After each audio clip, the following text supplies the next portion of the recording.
membaca apakah Asep akan memilih untuk menghubungi polisi atau pulang rumah. Setelah beberapa pergumulan batin, Asep akhirnya memutuskan untuk tidak melakukannya.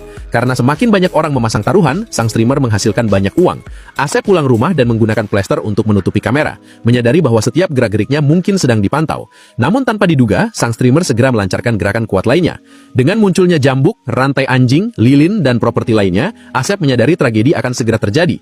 Melihat pakaian pacarnya dilepas sepotong-sepotong, Asep hancur hati. Karena semakin banyak orang mulai memberinya tip, streamer mengklaim akan mengirim video pribadi tersebut kepada pria penculik. Untuk mencegah libai video pacarnya bocor, Asep mulai dengan putus asa memberikan tip, bahkan menyetorkan uang satu-satunya sebesar 30.000 yuan. Namun ia hanya berhasil mendapatkan 2 sen. Asep hancur, tetapi ia tidak berdaya. Bayangan pacarnya terus terlintas di benaknya. Setelah tenang, ia kembali ke komputer. Tanpa diduga, pria penculik, Wang Xikong, tidak kekurangan uang. Setelah permohonan putus asa Asep, Wang Xikong setuju untuk menjual video itu kepadanya seharga 50.000 yuan. Tak berdaya, Asep tidak punya pilihan selain menggunakan kartu kreditnya. Asep berencana menarik uang untuk membeli jubut, tetapi saat itu ada ketukan di pintu. Ketika dia membukanya, dia mendapati itu temannya, Xian. Dia segera meminta Xian untuk mengeluarkan ponselnya dan menceritakan tentang pacarnya yang sedang melakukan siaran langsung.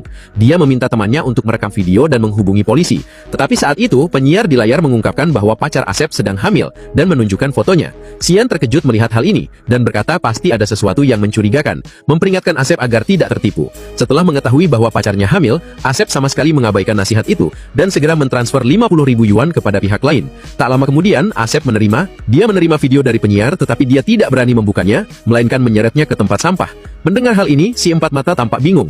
Dia menjelaskan bahwa situs web yang mereka kunjungi mencurigakan, dan jika mereka menghubungi polisi, mereka pasti akan terlibat.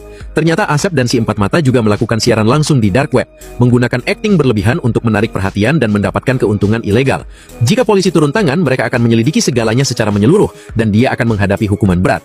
Saat keduanya berdebat, si bos itu menunjukkan beberapa foto anak di kamera, mengklaim bahwa dia hanya bercanda, dan gadis itu sebenarnya tidak hamil. Hal ini membuat Asep marah, merasa telah dipermainkan. Sebelum dia bisa tenang, bos itu mengungkapkan berita mengejutkan. Seorang pria bernama Shiming telah mengirim pesan kepada gadis itu larut malam. Log chat yang ambigu menunjukkan hubungan yang tidak biasa, dan Shiming adalah teman Asep. Baru saat itulah Asep menyadari bahwa sahabat terbaiknya telah mencuri pacarnya. Tepat saat itu, Shiming tiba di rumah Asep tanpa izin. Dia segera menghampiri dan memukuli Shiming, seolah melampiaskan semua frustasinya padanya.